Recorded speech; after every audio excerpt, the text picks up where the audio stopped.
Hi guys, just going to share a few things I'm doing inside, preparation, research, and planning for future projects. Here's my basic setup. Just getting ready to watch a Canadian permaculture legacy and have breakfast. I got some drawings, business cards, more drawings, making some plans on a greenhouse and some other projects. Also, there's some receipts for things coming. Let's just give it a go. Any review over the winter starts with looking back at what you did last year. One of my big projects last year was tearing apart and rebuilding my patio. And so this is the final plan. And my planting plan of hazelbirds, haskaps, putting a new fire pit in, and apricots, and grapes, a bunch of things. It didn't happen exactly that way, but still good. This is my master sheet, my seed and planting schedule for the whole. It's about 10 pages.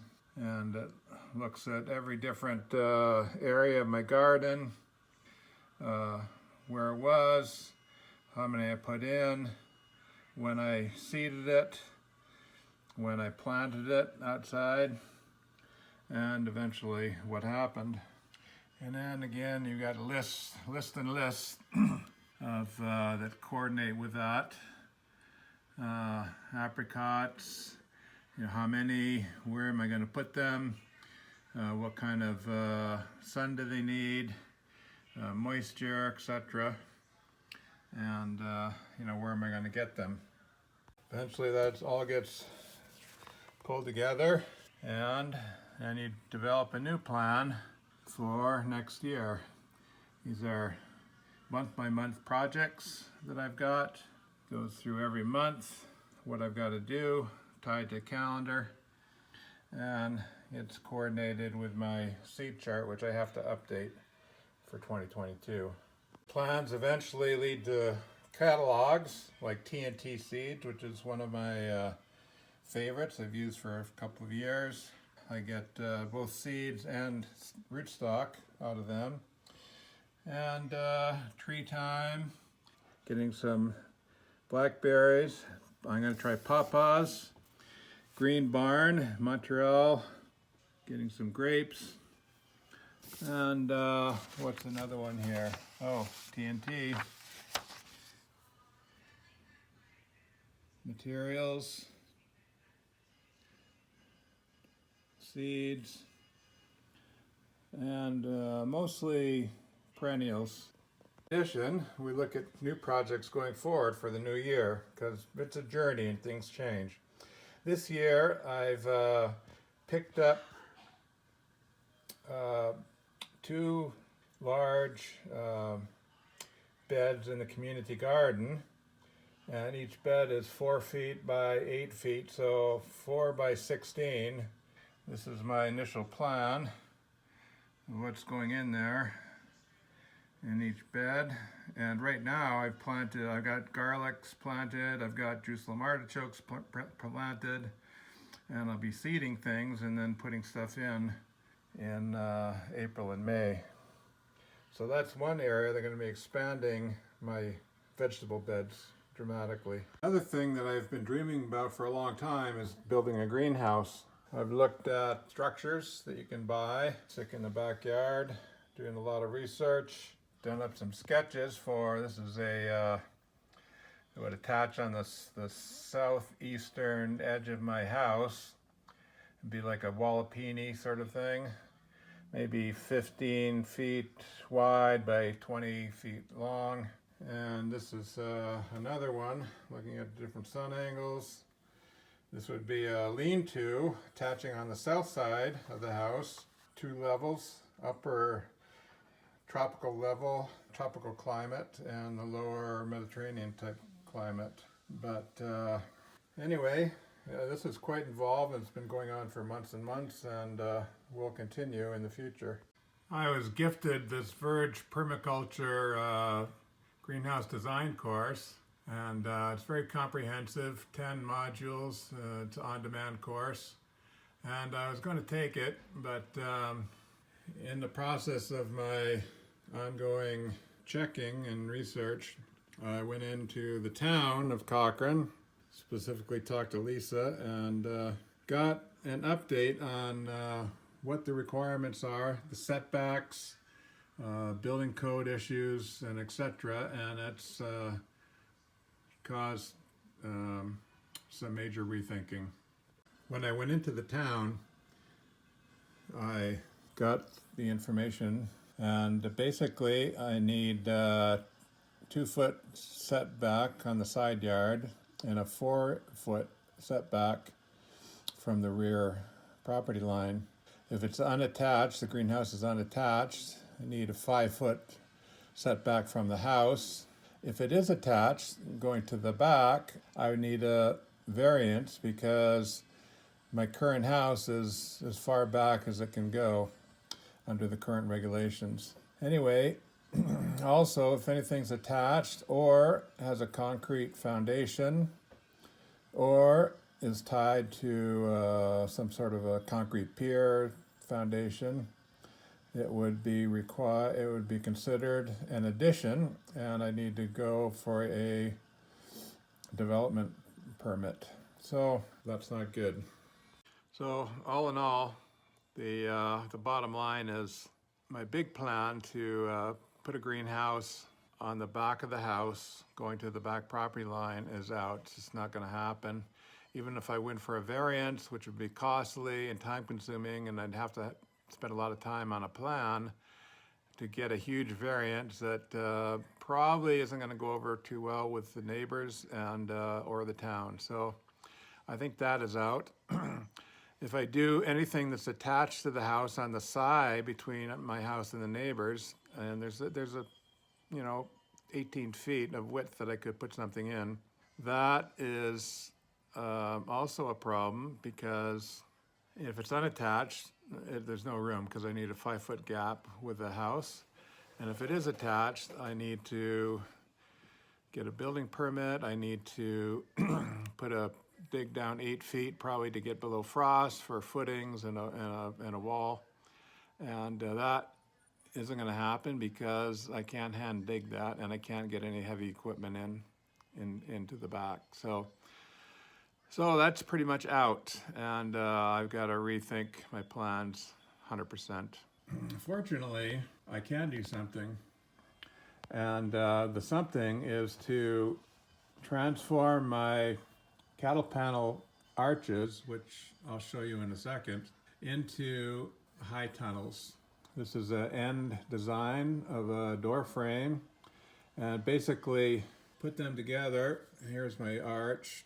So I've got a maybe 3 to 4 foot side that's vertical, and then I attach my arch on top of that, and it goes up from there and over, attaching here.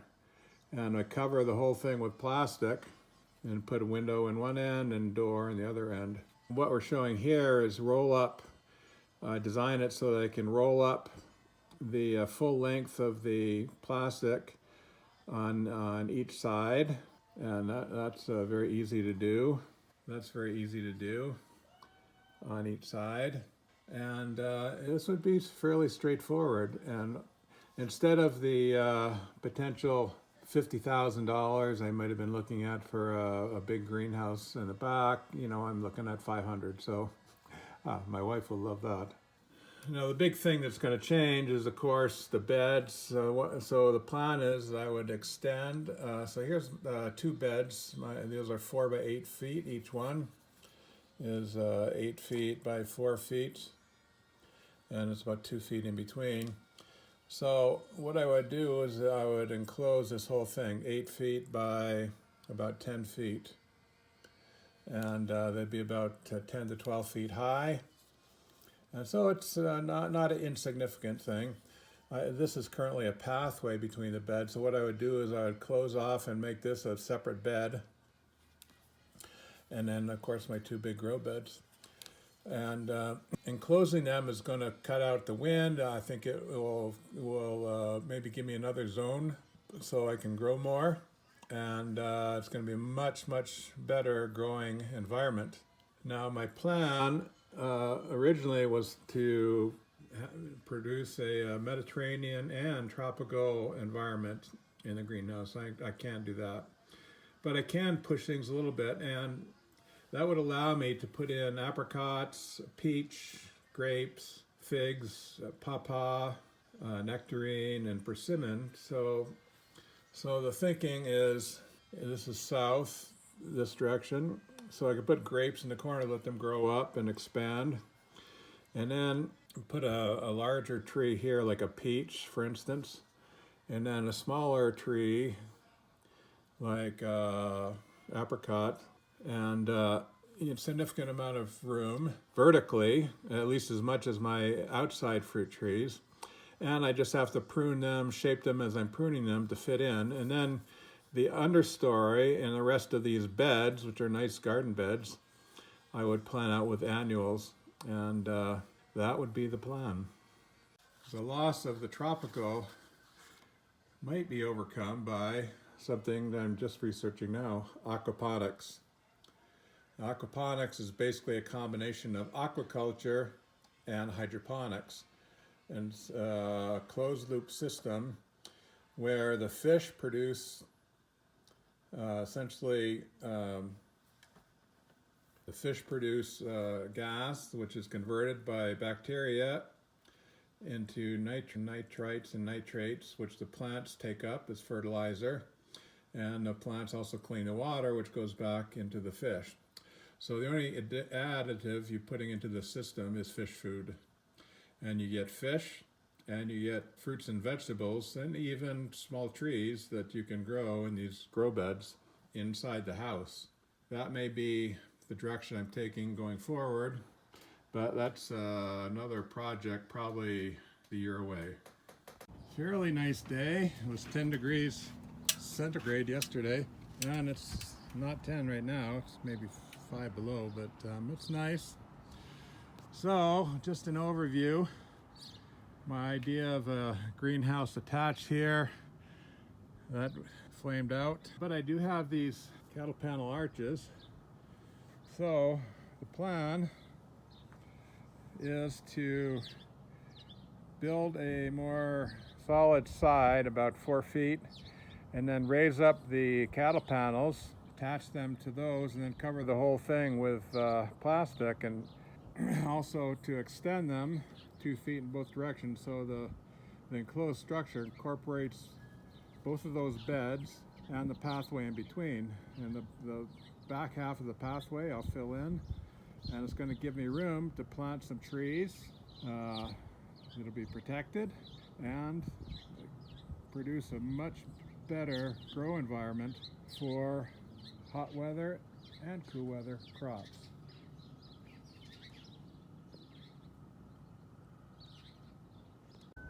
I need to cover that again. Oh, I think there's some clear plastic for my cabbage and broccoli. Birds are loving the greens. Pretty much winter. Steady breeze. See my potato barrels there. Yeah, they're gonna go. I'm gonna stack a bunch of barrels on top of this wall right here. Full length of the garden, going all the way down in there, and have stuff growing in pots. Geraniums are pretty sad, but I did take cuttings. Cuttings took, and I've got them planted. They're actually flowering right now downstairs, so they'll be all ready to come back out and have a huge head start on the next